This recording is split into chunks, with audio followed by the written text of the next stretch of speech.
हाय दोस्तों, college news में आपका स्वागत है। दोस्तों आज इस वीडियो में यूपी स्कॉलरशिप के बारे में बात करेंगे।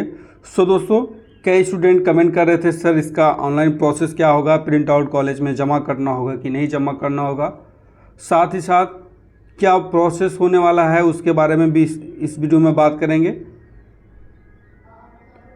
दोस्तों आपको बता दें कि और कुछ स्टूडेंट ये भी है कि कमेंट में मैसेज कर रहे थे सर ये बीए के लिए है कि बीएससी के लिए है कि बायो के लिए है, उसके बारे में भी बात करेंगे। दोस्तों आइए वीडियो को लेट किए बिना आगे बढ़ते हैं। सबसे पहले आपको बता दें कि जो स्कॉलरशिप फॉर्म भरना है, जो अभी डेट स्टार्ट हो गई है फॉर्म भरना सभी क्लासेस का, चाहे वो 9th 10th हो, चाहे 11th 12th हो, चाहे आपका BSc bio, BSc math, BSc AG, BA, MA, MSc के सारे सब्जेक्ट, एमए के सारे सब्जेक्ट, सभी के लिए ये स्टार्ट हो गया है।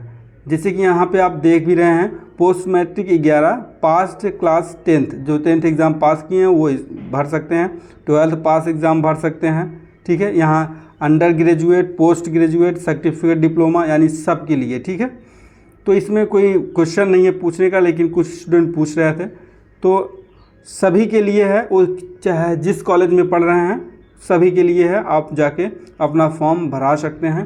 फॉर्म भराते समय आपको कुछ चीज़ों का ध्यान देना है। सबसे पहले जब जो न्यू स्टूडेंट है उनका जो रजिस्ट्रेशन होना है उसे आप केयरफुली से करेंगे, उसे आप अच्छे से देख के करेंगे। आपका जो रजिस्ट्रेशन है हाई स्कूल के मार्कशीट के बेस पे होगा, उसमें आपका नाम की स्पेलिंग या मोबाइल नंबर, आप मोबाइल नंबर वही डालेंगे जो आपके आधार कार्ड से लिंक होगा। अगर आपका मोबाइल नंबर आधार कार्ड से लिंक नहीं होगा तो आप फॉर्म नहीं भर पाएंगे, आपका जो फॉर्म है आगे प्रोसेस में नहीं जाएगा। क्योंकि आप जैसे ही रजिस्ट्रेशन करेंगे मोबाइल नंबर डालेंगे, आपके मोबाइल नंबर पे ओटीपी आएगा, ओटीपी आने के बाद आप सबमिट करेंगे, आपका रजिस्ट्रेशन हो जाएगा। जैसे ही जाके आप फिर से लॉगिन करके फॉर्म को भरने की कोशिश करेंगे तो आपका पहला स्टेप ही होगा आधार कार्ड वेरिफिकेशन का। तो आधार कार्ड में उस पर नंबर जब डालेंगे तो आधार कार्ड में जो नंबर लिंक है, अगर वही नंबर आप रजिस्ट्रेशन करते समय नहीं दिए हैं तो आप पे ओटीपी भी नहीं आएगा और उसमें बार बार कहेगा डज नॉट मैच। ठीक है, तो नंबर मैच नहीं करेगा। तो ये चीज़ ध्यान देना। अभी आपके पास कोई लास्ट डेट नहीं है, जैसे कि आप यहाँ देख सकते हैं एज ए पर शेड्यूल। ठीक है, एज ए पर शेड्यूल अभी कोई लास्ट डेट नहीं है। अभी आप जिसके आधार कार्ड पे मोबाइल नंबर लिंक नहीं है वो जाके लिंक करा लें, और जिनका आधार कार्ड पे मोबाइल नंबर लिंक है वो सबसे पहले अपना वही नंबर देंगे जो उनका आधार कार्ड से लिंक है। ठीक है, फिर रजिस्ट्रेशन करते समय आप सारी चीज़ें अच्छे से देखेंगे, क्योंकि ये आपका जब तक आप जो भी कोशिश कर रहे हैं वो जब तक ख़त्म नहीं हो जाएगा तब तक इसी के बेस पे होगा। और जो second year, third year, fourth year में हैं वो रिन्यूअल स्टूडेंट हैं, उनको रिन्यूअल करना है तो उनको रिन्यूअल पे जाकर सीधे लॉगिन करना है। 2021-22 का जो उनका रजिस्ट्रेशन नंबर है उसको डालेंगे, जो पासवर्ड है उसको डालेंगे। डालने के बाद जैसे ही लॉगिन करेंगे तो उनका एक नया पासवर्ड रजिस्ट्रेशन मिल जाएगा। उसके बाद आप लॉगिन करके जाके फॉर्म भर सकते हैं। ठीक है, और फ्रेश के जो स्टूडेंट है वो जिस डिस्ट्रिक्ट में आप पढ़ रहे हैं इस समय उस डिस्ट्रिक्ट में आप एक अकाउंट खुला लीजिए, उसकी भी बहुत ज़रूरत पड़ेगी। ठीक है, ये चीज़ें आपको इतनी चीज़ें ध्यान देना है। अब हम प्रोसेस की अगर बात करें कि आपको कैसे करना है, जमा करना है कॉलेज में कि नहीं जमा करना है। सबसे पहले आप अपना रजिस्ट्रेशन कराएंगे। रजिस्ट्रेशन कराने के बाद आप फॉर्म फिल करेंगे। फॉर्म जैसे फिल करने के बाद फिर आपको एक ऑप्शन आएगा चेक कॉपी, मतलब कि वो कॉपी चेक करने के लिए होती है। तो साइबर पे जहाँ पे आप कराएंगे वो भी आपका फाइनल स्टार्टिंग में नहीं देगा, आपको बोलेगा ये चेक कॉपी है, आप कॉलेज में एक बार चेक करा लीजिए। चेक कराने के बाद आप लाइए, फिर हम फाइनल सबमिट मार देंगे। जब तक आपका चेक कॉपी रहेगी तब तक आप दूसरा फॉर्म भर सकते हैं, करेक्शन कर सकते हैं। जैसे ही आप सबमिट मार देंगे उसके बाद आप कोई करेक्शन नहीं कर सकते हैं और ना आप दूसरा फॉर्म भर सकते हैं किसी भी ईयर में, किसी भी साल में या इस साल में। इसलिए कह रहे हैं क्योंकि आपका जो मोबाइल नंबर है, आधार कार्ड नंबर, उस पर वेरीफाई हो जाएगा। उसके बाद आप एक नया फॉर्म नहीं भर सकते हैं। तो आप सारी चीज़ें ध्यान देंगे। फॉर्म भरते समय आपको 2 चीज़ ध्यान देना है, 2 से 3 चीज़ ध्यान देना है। सबसे पहले आपका अपना अकाउंट का जो IFSC कोड होता है उस कोड को अच्छे से आपको भरना है, प्लस आपका जो ब्रांच है उस ब्रांच को सही से भरना है। आप अपना अकाउंट नंबर, जो भी अकाउंट नंबर है उस अकाउंट नंबर को आप चेक करके आपको फॉर्म को फिल करना है।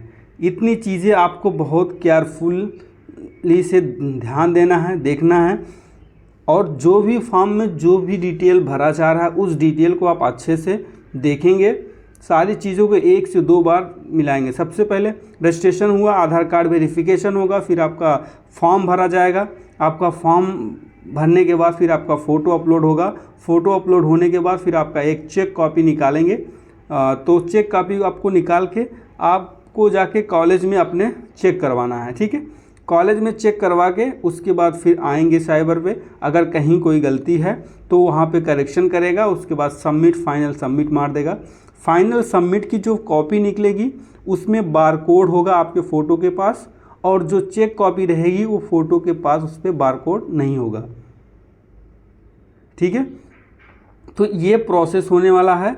तो आप अभी आपके पास समय है, जिनके पास डॉक्यूमेंट अभी नहीं है वो अभी भी बनवा सकते हैं, अभी भी आपके पास बहुत समय है।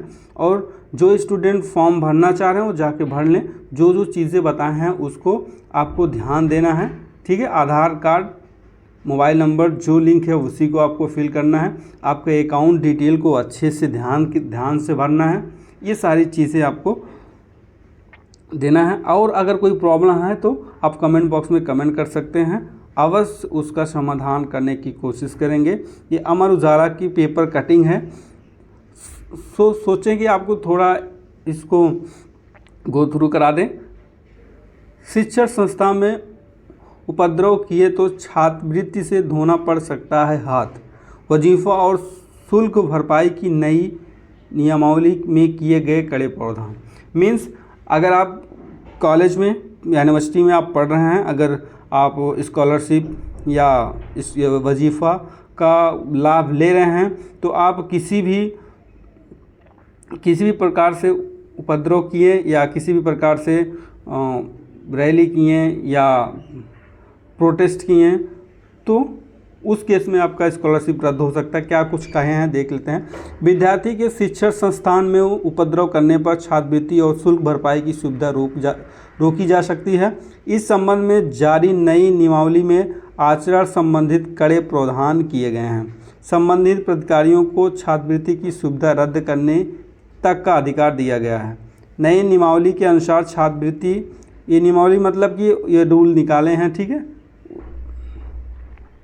के अनुसार छात्रवृत्ति अभ्यर्थी संतोषजनक प्रगति एवं आचरण पर निर्भर है। अगर संस्था प्रमुख यह बताता है कि कोई अभ्यर्थी खुद के आचरण या चूक के कारण संतोषजनक प्रगति करने में असफल रहा, उसके दुर्व्यवहार जैसे हड़ताल करने या उसमें भाग लेने या संबंधित प्राधिकारियों की अनुमति के बगैर उपस्थिति में अनियमितता आदि की दोषी पाया गया तो संबंधित प्राधिकारी छात्रवृत्ति रद्द कर सकता है, इसे रोक सकता है या जितनी अवधि उचित समझे आगे का भुगतान रोक सकता है।